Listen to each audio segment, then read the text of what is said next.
গন্তব্যস্থল হ'ল শান্তিনিকেতন। কবিগুৰু ৰবীন্দ্ৰনাথ ঠাকুৰৰ সপোনৰ ফচল শান্তিনিকেতন নামেই যাৰ পৰিচয়। শান্তিনিকেতনলৈ আমি হাওৰাৰ পৰা গৈছোঁ বন্দে ভাৰত ট্ৰেইনেৰে, তীব্ৰবেগী ৰেলগাড়ী। ৰাতিপুৱা ঠিক 5:55 যাত্ৰা আৰম্ভ কৰি 7:37 বজাত বোলপুৰ ষ্টেচন পাই গ'লোঁ। ৰেল ষ্টেচনটোৰ নাম বোলপুৰ শান্তিনিকেতন। তাৰ পৰা প্ৰত্যেক দিনেই ট্ৰেইনৰ চলাচল হয়। ট্ৰেইন অনুসৰি সময় 1.5 ঘণ্টাৰ পৰা 4 ঘণ্টালৈ লাগে। গুৱাহাটীৰ পৰা বোলপুৰ যোৱাৰ বাবেও বহুকেইখন ট্ৰেইন আছে। শৰাইঘাট এক্সপ্ৰেছ তাৰে ভিতৰত অন্যতম বেগী ট্ৰেইন। শান্তিনিকেতনৰ বতাহত সাহিত্য, চিত্ৰকলা, ভাস্কৰ্য মিলি আছে। ৰেল ষ্টেচনটোৰ প্ৰত্যেকখন বেৰত কি সুন্দৰ সুন্দৰ চিত্ৰকলা। শান্তিনিকেতনৰ হোটেলসমূহ চেক ইন টাইম 12 বজাত, সেইদৰে চেক আউট টাইম 11 বজাৰ পৰা 11:30 বজাত। ট্ৰেইনেৰে গৈ পোৱা সময় তাৰ লগত মিলি গ'লে কথাই নাই, অন্যথা ৰেল ষ্টেচনৰ লগতে লাগি থকা গীতাঞ্জলি মিউজিয়ামটো চাই ল'ব পাৰে। এইটো বোলপুৰ ৰেল মিউজিয়াম। ৰাতিপুৱা 9:30 বজাৰ পৰা সন্ধিয়া 5 বজালৈ খোলা থাকে। প্ৰৱেশ মাচুল নাই। বোলপুৰ ষ্টেচনৰ পৰা ওলাই দেখিলোঁ অসংখ্য ট'টো, ই-ৰিক্সা চালকৰ ভিৰ। যাত্ৰীক নিবৰ বাবে হোটেলৰ ব্যৱস্থা কৰি দিবলৈ হেতা ওপৰা। শান্তিনিকেতনত বিভিন্ন ধৰণৰ হোটেল আছে, বহুত বিলাসী হোটেলৰ পৰা সৰু সৰু কম দামৰ হোটেললৈকে, বাজেট ফ্ৰেণ্ডলি হোটেললৈকে। আমি এইখন হোটেল ISN ৰিজৰ্টক বাছি ল'লোঁ। ভালেই লাগিছে, চুইমিং পুলো আছে। আৰু এটা দেখিলোঁ ইয়াতে টুকটুকটো মেইন বাহন। বহুত ৰেল ষ্টেচনৰ পৰা আমি টুকটুকেৰে আহিছোঁ, এতিয়াও টুকটুকেৰে ফুৰিবলৈ গৈ আছোঁ। শান্তিনিকেতন প্ৰতিষ্ঠা কৰিছিলে 1900 শতিকাৰ শেষাৰ্ধত দেৱেন্দ্ৰনাথ ঠাকুৰে। তেওঁৰ পুত্ৰ ৰবীন্দ্ৰনাথ ঠাকুৰে আজিৰ ৰূপ অহালৈ অৰিহণা যোগাইছে। তেওঁ 1901 চনত ৰবীন্দ্ৰনাথ ঠাকুৰে ব্ৰহ্মচৰ্য আশ্ৰম বুলি এখন স্কুল প্ৰতিষ্ঠা কৰে। সেইখন 1921 চনত বিশ্বভাৰতী বিশ্ববিদ্যালয়লৈ পৰিৱৰ্তন হয় আৰু 1951 চনত কেন্দ্ৰীয় বিশ্ববিদ্যালয় হিচাপে স্বীকৃতি লাভ কৰে। এই বিশ্ববিদ্যালয়ৰ বিশেষত্ব হ'ল ইয়াৰ শিক্ষা পদ্ধতি। ইয়াত বন্ধ কোঠাত শিক্ষা দিয়া নহয়, গছৰ তলত প্ৰাকৃতিক পৰিৱেশত শিক্ষা দিয়া হয়। গতিকে বহুত এক্সাইটেড এখন চাবৰ কাৰণে। আহক দেখাই থাকিম। ট'টোত উঠি আমি ওলালোঁ শান্তিনিকেতনৰ আকৰ্ষণীয় ঠাই, অনুষ্ঠান আদি চাবলৈ। ৰঙামাটিৰ লাল শাল গছবাৰী এৰি ট'টোখন আগবাঢ়িল খোৱাৰৰ সোণজুৰি হাটৰ ফালে। এই ঠাইত ট'টোৰে প্ৰাধান্য বেছি। এখন ট'টো বা ই-ৰিক্সাই 7জন মানুহলৈকে কঢ়িয়াই লৈ যাব পাৰে। বতাহ খাই গৈ থাকক চাৰিওফালে দৃশ্য উপভোগ কৰি। পৰিৱেশ দূষিতকৰণো নহয়। হোটেলৰ পৰা সোণজুৰি হাট বেছি দূৰ নাছিল। এই শনিবৰীয়া হাট বা খয়াৰ হাট বা সোণজুৰি হাট পৰ্যটকৰ বিশেষ আকৰ্ষণ। হাটত প্ৰথমেই চকু টানি লৈ গ'ল আদিবাসী দল এটাই ঝুমুৰ নৃত্যই। তেওঁলোকে আমাকো দেখিয়ে নাচিবলৈ হাতবাল দি মাতিলে।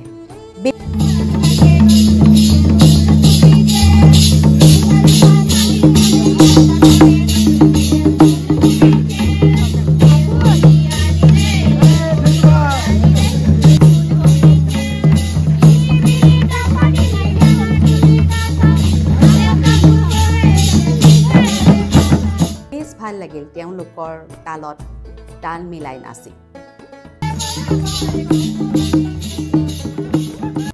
শনিবাৰ আৰু ৰবিবাৰে এই হাট সৰু সৰু দোকানেৰে ভৰি যায়। আমি যোৱাৰ দিনটো মঙলবাৰ আছিল। পূৰ্ণ ৰূপত হাটখন নেদেখিলেও অনুমান কৰিব পৰাকৈ দোকান পোহাৰৰ মেলা আছিল। বিভিন্ন হস্তশিল্পৰ বাবে এই হাট বিখ্যাত। কাঠা চিলাইৰ শাৰী, কামিজ, সৰু ল'ৰা ছোৱালীৰ পোচাক, চামৰাৰ বেগ, মণি মুকুতা, পুতলা আদি বেচা মেলা আছিলে। এই হাটৰ আন এটা নাম হ'ল সোণাজুৰি হাট।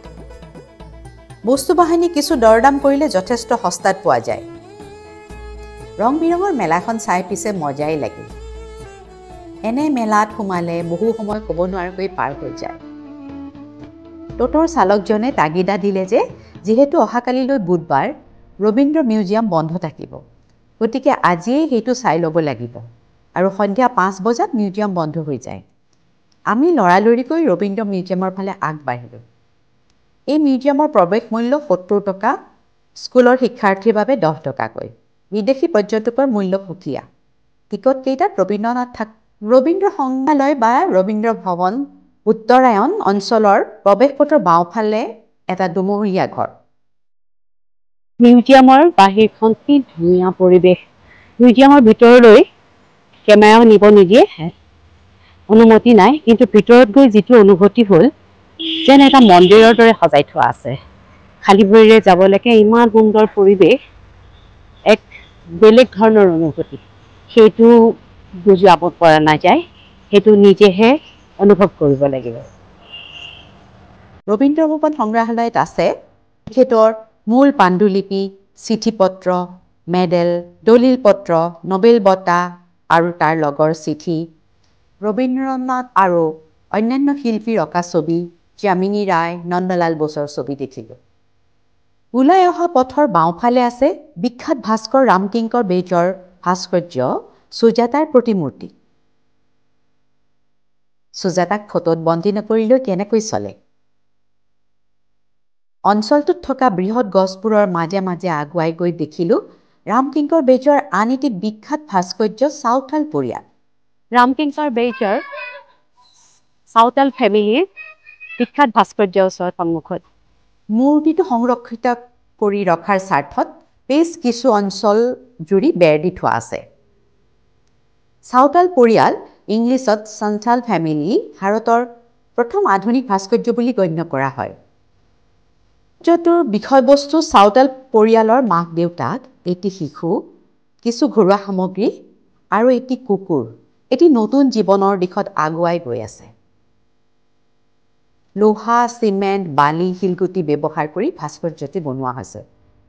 এই ভাস্কৰ্য আছে উত্তৰায়ণস্থিত ৰবীন্দ্ৰনাথ ঠাকুৰৰ 5টা ঘৰৰ অন্যতম চকুত পৰা ঘৰ উদয়নৰ সন্মুখত। উদয়নৰ স্থাপত্য আৰু বৈশিষ্ট্যই পৰ্যটকক আকৰ্ষণ কৰে। নানা সময়ত ভঙা গঢ়া হৈ আজিৰ উদয়নৰ যি ৰূপ, সি দেশ বিদেশৰ স্থাপত্যৰ সমাৱেশ। ৰবীন্দ্ৰনাথৰ কবিতাৰ দৰে স্তৰে স্তৰে স্তবকে স্তবকে যেন এই প্ৰাসাদ সদৃশ ঘৰটো সযত্নে ৰচিত হৈছিল। ভিতৰত হল ঘৰ, য'ৰ ছাদ কাঠৰ খোদাই কৰা। চাৰিওফালে বহাৰ আসন, মাজখিনি খালী। ভিতৰৰ বেৰবোৰ শীতল পাটি দি ঢকা। বেৰত ওলমি আছে ৰবীন্দ্ৰনাথৰ বিভিন্ন চিত্ৰ। ৰবীন্দ্ৰ সংগ্ৰহালয় প্ৰথম এই গৃহতে আৰম্ভ হৈছিল। আন 4টা গৃহ য'ত ৰবীন্দ্ৰনাথ ঠাকুৰে বিভিন্ন সময়ত বাস কৰিছিল, তাৰ নামবোৰ হ'ল কোণাৰ্ক, শ্যামলী, পুনশ্চ, ওডিচি। কবিগুৰু বেছি দিন একে ঠাইতে থাকিব নোৱাৰিছিল, সেয়ে তেওঁৰ খেয়ালী মনে গঢ়ি তুলিছিল এই বাসভৱনসমূহ। এই গৃহকেইটাৰ ভিতৰত আন এটা উল্লেখযোগ্য গৃহ হ'ল শ্যামলী। এই ঘৰৰ দেৱাল মাটিৰ, আনকি ছাদো মাটিৰ। শিল্পী নন্দলাল বসু আৰু ৰামকিংকৰ বেজৰ তত্বাৱধানত গঢ়ি উঠিছিল এই গৃহ। শ্যামলীত গান্ধীজী, লাল বাহাদুৰ শাস্ত্ৰী, বিনোৱা ভাৱে, মাদাৰ টেৰেছা আদি বিভিন্ন বিখ্যাত ব্যক্তি আহি থাকিছে। উদয়ন গৃহৰ কাষতে কবিগুৰুৱে ব্যৱহাৰ কৰা হাম্বাৰ গাড়ীখন সযতনে ৰখা আছে। সন্মুখত এটি বিভিন্ন লতাৰ কুঞ্জ পথ। শান্তিনিকেতন আশ্ৰমৰ প্ৰাণকেন্দ্ৰ ছাতিমতলা উত্তৰায়ণৰ সন্মুখতেই অৱস্থিত। 1862 খ্ৰীষ্টাব্দত মহৰ্ষি দেৱেন্দ্ৰনাথ ঠাকুৰ, যাৰ পুত্ৰই হ'ল ৰবীন্দ্ৰনাথ ঠাকুৰ, তেওঁ ৰায়পুৰৰ ভুৱন মোহন সিঙৰ অট্টালিকালৈ যোৱাৰ পথত এই ছাতিমতলাত বিশ্ৰাম লৈ উপাসনা কৰে আৰু ধ্যানেৰে পৰম শান্তি লাভ কৰে। তেতিয়াই তেওঁ শান্তিনিকেতন আশ্ৰম প্ৰতিষ্ঠাৰ কথা চিন্তা কৰিছিল। এই ছাতিম গছ ঘেৰি এটা মনোৰম বগা পাথৰৰ বেদী বনোৱা আছে, য'ত লিখা আছে, তিনি আমাৰ প্ৰাণেৰ আৰাম, মনেৰ আনন্দ, আত্মাৰ শান্তি। সেয়া মহৰ্ষি দেৱেন্দ্ৰনাথ ঠাকুৰৰ উপলব্ধি। ছাতিম তলৰ পৰা কিছু আগুৱাই গৈ সোঁফালে 2 মহলাৰ ঘৰটো হ'ল শান্তিনিকেতন। এইটোৱে শান্তিনিকেতনৰ আটাইতকৈ পুৰণি ঘৰ। এই ঘৰৰ সন্মুখতে আছে উপাসনা গৃহ। নানা ৰঙৰ আইনাৰে বনোৱা এই উপাসনা গৃহটো চাবলগীয়া। কিন্তু শান্তিনিকেতনৰ ভিতৰ ভাগত এতিয়া জনসাধাৰণৰ বাবে প্ৰৱেশ নিষেধ কৰি দিয়া হৈছে বাবে বাহিৰৰ পৰা চাই আমি সন্তুষ্ট লভিব লাগিব।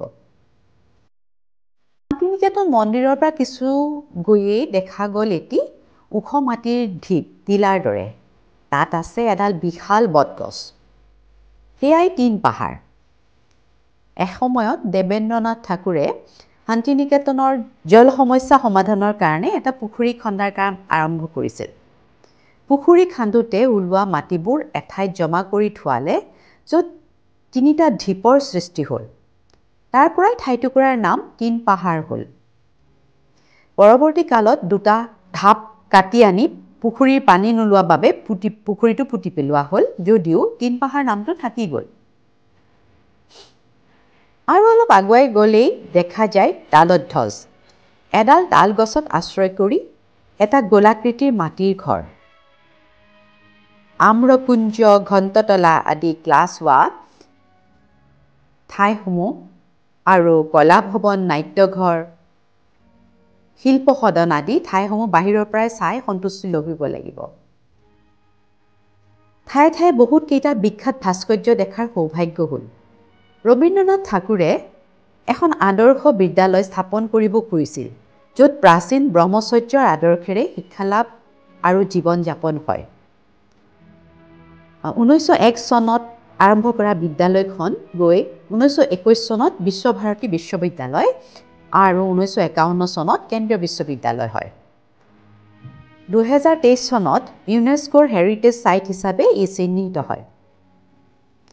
বিশ্বভাৰতী বিশ্ববিদ্যালয় সম্পৰ্কত অনুসন্ধানৰ বাবে ইমেইল biswabharati@biswabharati.ac.in, ৱেবছাইট www.biswabharati.ac.in ত সবিশেষ তথ্য উপলব্ধ।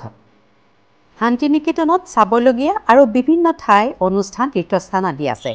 সেইখিনি দেখুৱাবলৈ আন এটা ভিডিঅ' লৈ মই অতি সোনকালে আপোনালোকৰ মাজলৈ আহি আছোঁ। আশা কৰোঁ আপোনালোকে মোৰ চেনেলটো ছাবস্ক্ৰাইব কৰিব। নমস্কাৰ।